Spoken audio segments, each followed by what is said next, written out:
nice. Yes, very Hi, good. Rick. Yeah. Very good. Julie, how did you get into this profession? What led to this? What led you here? Well, that's a good question.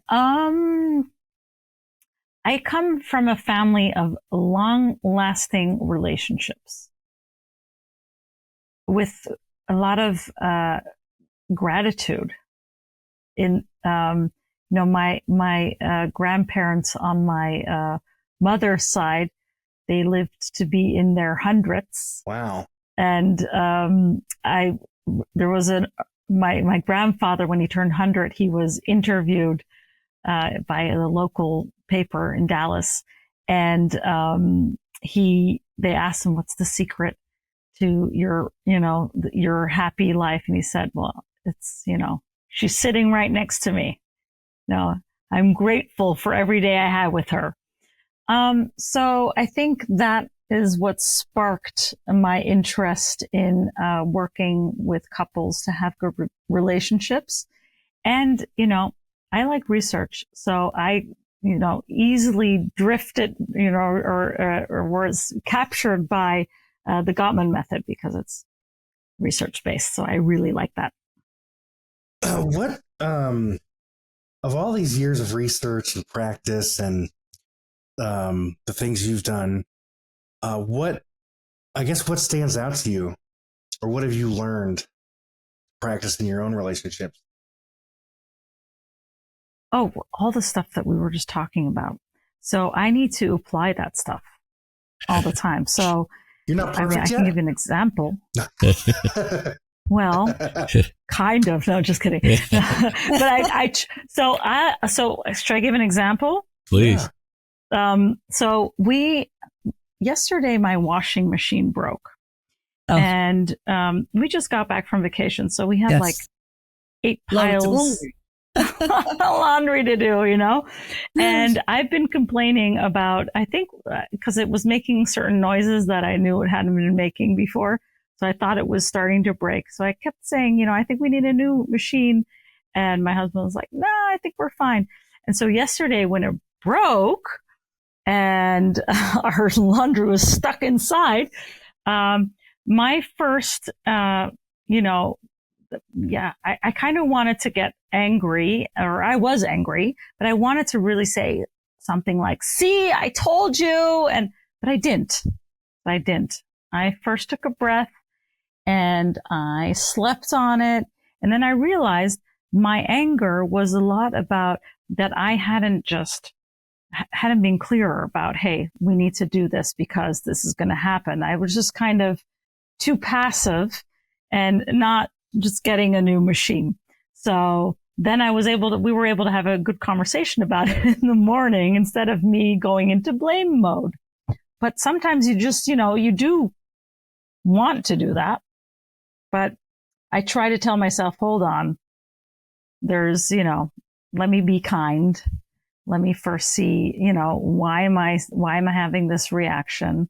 So I do, after so many years of working with couples, having these, these really big escalations, you just learn all those signs of when that's happening. So I really have the ability, more and more to choose a different route. Yes. Yes. And you're in Amsterdam? Yeah. How'd you get there? Did you take a wrong turn somewhere and wind up there, or was this intentional? Well, I'm Dutch and American, so I have a parent from each country, and this is where I'm living. Yeah. Did you grow up in America, or did you grow up in Amsterdam, or? I grew up mostly here, but I lived in the States. I studied in the States, and I lived there for a bit as well. Oh. And half my family's there. That's awesome.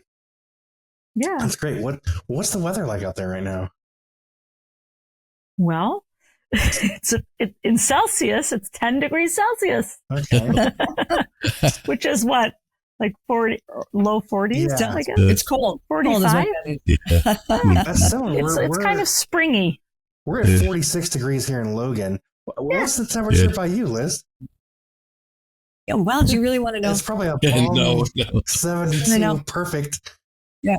It is probably 75 right now. Yep, it's early, so we'll see how the day brings. Yeah. One of the things I heard a lot in the conversation was bids for connection. And when I've read the Gottman's 7 Principles book, that was a big thing that popped out to me.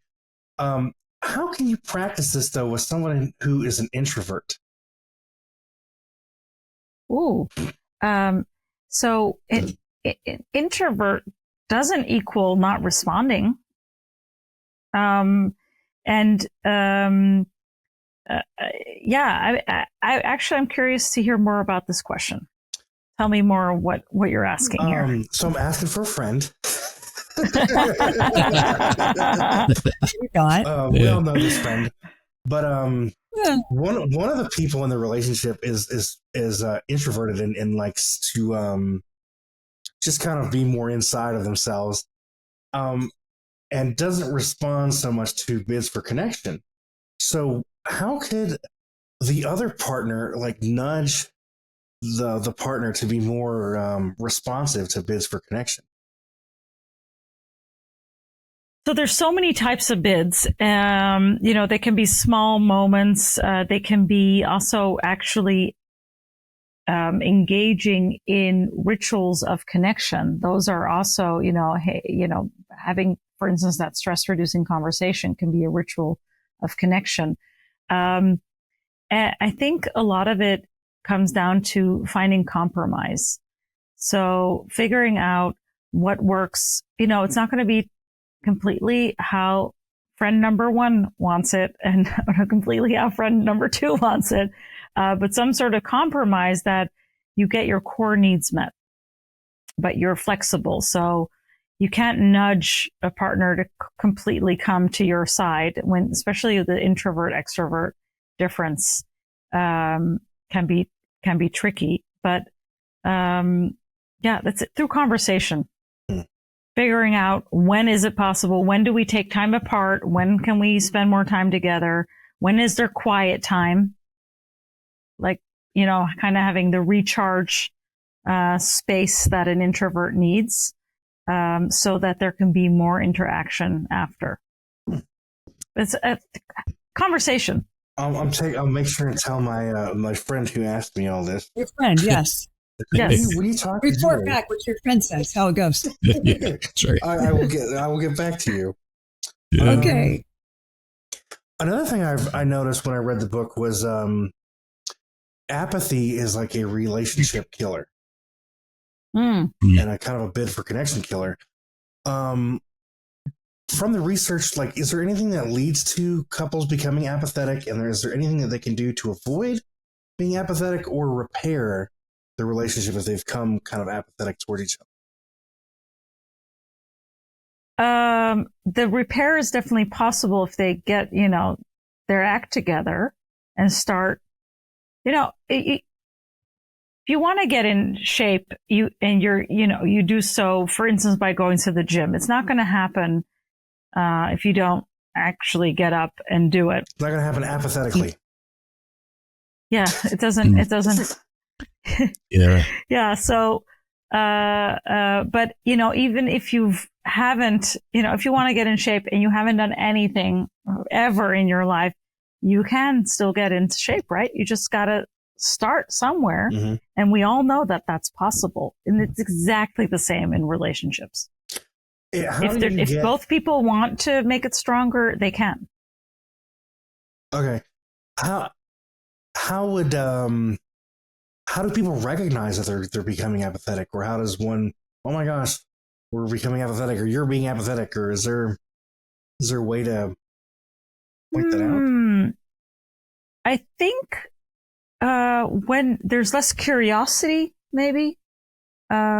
So there's not so much interest in finding out about what's going on in each other's lives. Less of that, curiosity. When someone's curious about you, it's like something active. You come towards them. But when that diminishes, it's like, oh, I don't really care what you're doing, and I don't really care about sharing with you what I'm doing. So you lose that knowledge of each other, that interest of each other. It feels a little like that apathy is coming in. All right. Well, that covers the questions I've got. I like that. I love curiosity. That is it's beautiful. Goes along with kindness, I think, friendship, right? Yeah. Tell me more about that. Ooh. Yeah. Mm-hmm. All good reminders today, Julie. Yeah, it's been very helpful. Thanks so much, Julie. Yeah. Thanks for having me. Thanks for joining us today. Hey, do us a favor and take a second to subscribe to our podcast and the Utah Marriage Commission YouTube channel at Utah Marriage Commission, where you can watch this and every episode of the show. Be sure to smash the like button, leave a comment, and share this episode with a friend. You can also follow and interact with us on Instagram at Stronger Marriage Live and Facebook at Stronger Marriage. So be sure to share with us which topics you loved or which guests we should have on the show next. If you want even more resources to improve your marriage or relationship connection, visit strongermarriage.org, where you'll find free workshops, e-courses, in-depth webinars, relationship surveys, and more. Each episode of Stronger Marriage Connection is hosted and sponsored by the Utah Marriage Commission at Utah State University. And finally, a big thanks to our producer, Rex Polanis, and the team at Utah State University, and you, our audience. You make this show possible. The opinions, findings, conclusions, and recommendations expressed in this podcast do not necessarily reflect the views of the Utah Marriage Commission.